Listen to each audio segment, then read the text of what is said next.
Alors, de nos jours, on parle beaucoup d'empathie, on voit partout un peu ça dans les médias, il faut être empathique, une civilisation plus empathique. Et en fait, bon, bien sûr, dans le langage courant, souvent on confond ça avec l'altruisme et la compassion. Du point de vue scientifique, psychologique et aussi du point de vue du bouddhisme, c'est deux choses assez différentes. L'empathie, c'est quelque chose de très finalement spécifique. C'est la résonance affective, d'une part, avec l'autre. C'est-à-dire, si l'autre est en joie, je me sens en joie rien qu'en regardant quelqu'un être en joie. Si l'autre souffre, je souffre de sa souffrance et je souffre réellement de sa souffrance.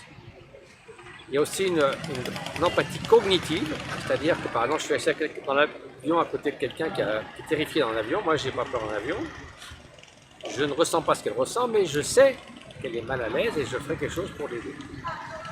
Mais aussi, ça ne garantit pas que vous aurez un comportement altruiste. Par exemple, si vous souffrez de la souffrance de l'autre, ça vous donne une détresse empathique. Tout ce que vous voudrez, c'est vous éloigner pour ne plus souffrir de la souffrance de l'autre. Donc ça ne veut pas dire du tout que vous allez réagir de façon altruiste envers autrui.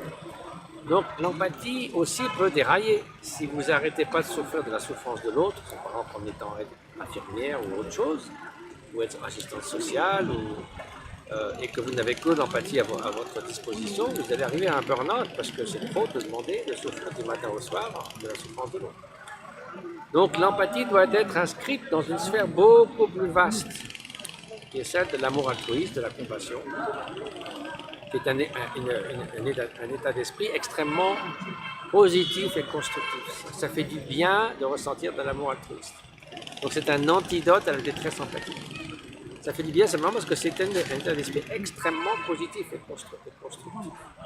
Alors, qu'est-ce que c'est que l'amour altruiste? C'est simplement souhaiter du fond du cœur le bien d'autrui. Donc si au sein de ça, vous voyez que l'autre souffre, ben vous allez avoir de la considération pour autrui, vous allez accorder de la valeur à autrui, et l'empathie va vous alerter au fait qu'il souffre, mais va vous inciter à aider autrui. Au lieu de partir en disant je ne veux pas voir ça. Donc l'amour altruiste vous donne une plus grande sorte comme un baume sur la détresse empathique, comme un effet tampon qui neutralise la détresse empathique.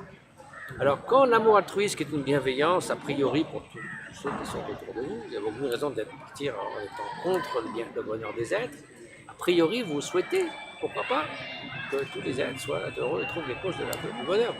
Pourquoi ne souhaiterions-nous pas? Maintenant, quand vous êtes alerté par l'empathie et que l'empathie vous dit « Ah, il souffre », à ce moment-là, l'amour altruiste devient la compassion. C'est juste un mot qui est la forme que prend l'amour altruiste quand il rencontre la souffrance. La compassion, donc, c'est simplement l'application de la bienveillance à la souffrance. À ce moment-là, qu'est-ce qu'elle souhaite, la bienveillance?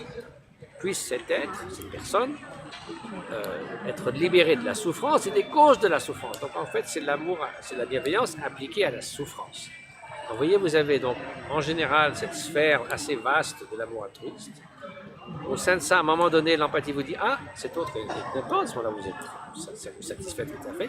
Cet autre souffre, ah, bon, cet autre souffre, j'accorde de la valeur à son sort, donc mon amour altruiste devient le désir de remédier à sa souffrance, c'est la compassion. » Donc là, on comprend un peu mieux comment les choses se passent. Alors, comment les cultiver?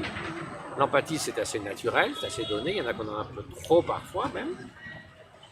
L'amour altruiste, ça se cultive, parce qu'on a tous des degrés divers d'amour altruiste, mais comme toute capacité humaine, si on la fait revenir fréquemment à notre esprit, il ne s'agit pas de ruminer l'amour altruiste, mais de le cultiver. Un peu comme on fait des gammes de piano ou qu'on fait des exercices de musculation. Alors pour le cultiver, qu'est-ce qu'on fait? On joue du piano 30 minutes par jour. Comment est-ce qu'on va jouer du piano avec l'altruisme? C'est en faisant venir cet amour altruiste dans notre esprit de façon extrêmement claire, en pensant par exemple à quelqu'un qui vous est très cher, et vous ne souhaitez que du bien à cette personne, que cette personne être heureuse, s'accomplir dans l'existence, s'épanouir, etc., etc. Et quand votre paysage mental est rempli de cette bienveillance à l'égard de cet enfant, de ce parent, d'un animal, d'un être cher, après, deuxième étape, vous commencez à l'étendre à d'autres êtres. Alors, si c'était un enfant que vous avez pris comme objet, pourquoi s'arrêter à un seul enfant? Les autres enfants ont autant d'aspiration à être heureux et ne pas souffrir. Et puis pourquoi arrêter à 7-8 ans? Ça n'a pas beaucoup de sens. Donc pourquoi ne pas embrasser dans toute cette souhait bienveillant l'ensemble des êtres? A priori. Souhaiter qu'ils ne souffrent pas et qu'ils soient. Donc c'est une chose qui se cultive.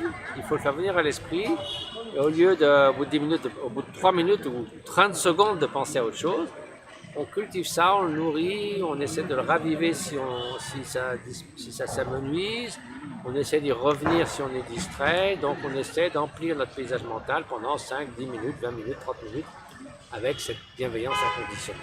C'est tout simple, mais l'expérience montre que si on répète ça jour après jour, aussi bien l'expérience personnelle montre que nous changeons, et si on va vers les neurosciences, on montrera que par le biais de la neuroplasticité, la faculté que le cerveau a de changer lorsqu'il est confronté à des expériences nouvelles, eh bien votre cerveau va changer structurellement et fonctionnellement. On s'en aperçoit déjà au bout d'un mois. Donc c'est un processus de transformation.